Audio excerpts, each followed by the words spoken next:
procès historique va débuter avec une procédure très juridique. En fait, il va y avoir un débat de 4 heures sur sa constitutionnalité. Chaque camp va avoir 2 heures pour présenter ses arguments. Ensuite, il y aura un vote. Et comme les démocrates ont la majorité simple au Sénat, eh bien, sans surprise, le procès va s'ouvrir et se dérouler comme prévu. Mais ce point est vraiment au cœur de l'argumentaire de la défense de l'ancien président. Les avocats de Donald Trump disent que c'est complètement absurde et anticonstitutionnel que Trump soit jugé dans ce procès en destitution puisqu'il n'est plus président. Ils accusent les démocrates de malhonnêteté intellectuelle, de vouloir mettre en scène un théâtre politique. Ils disent même que les démocrates souffrent du symptôme de paranoïa anti-Trump. Mais les démocrates, eux, assurent avoir des preuves accablantes. Ils accusent Donald Trump d'incitation à l'insurrection. Juste avant l'ouverture de ce procès, il y a une conférence de presse du leader démocrate au Sénat, Chuck Schumer. Il a déclaré que de nouvelles preuves allaient être apportées au dossier pendant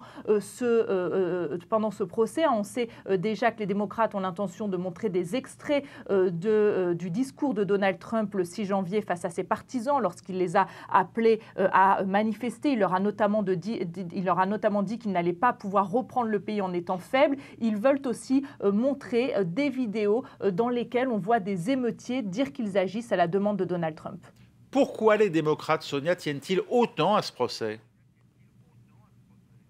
Eh bien, c'est très important pour les démocrates que ces émeutes ne restent pas sans conséquences. Il y a eu de nombreux Américains choqués dans le pays, voire traumatisés après ces événements, et évidemment de nombreux élus qui étaient à l'intérieur de ce congrès. Et eh bien, par exemple, il y a quelques jours, la chef des démocrates au congrès, Nancy Pelosi, a déclaré « Pourquoi ce procès ?» Vous demandez pourquoi ce procès ? Eh bien, demandez donc au père fondateur. Les démocrates assurent que Donald Trump a commis la plus pire violation de la Constitution jamais commise par le président américain. Il faut aussi dire que les démocrates avaient l'espoir, après un tel événement, que davantage de républicains se rallient à leur cause, mais a priori, ils n'obtiendront pas le soutien des 17 républicains sénateurs qui est essentiel, ce soutien pour pouvoir que Donald Trump soit jugé coupable. Pour l'instant, il n'y a a priori que 5 républicains qui soutiennent la tenue de ce procès.